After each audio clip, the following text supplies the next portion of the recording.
तालुक्यातील नगर मनमाड महामार्गावरील चिंचोली फाटा ते हॉटेल प्रसाद जवळ आज भीषण अपघात झाला।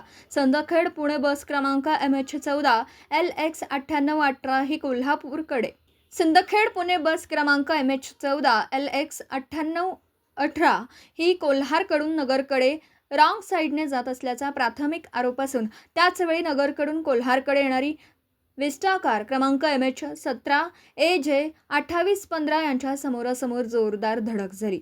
या भीषण अपघातात विस्टा कारमध्ये प्रवास करणारे राजू शेख, कदीर शेख, नजीर गुलाब सय्यद राहणार कानडगाव व हसनापूर हे 3 जण जखमी झाले असून त्यापैकी एकाची प्रकृती चिंताजनक असल्याची प्राथमिक माहिती मिळाली।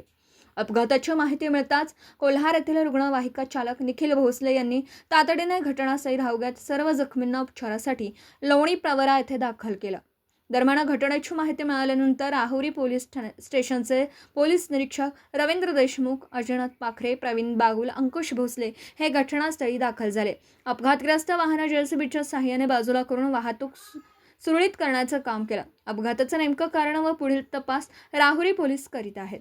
कोल्हार प्रतिनिधी रोहित साळवे, न्यूज 14 राहुरी।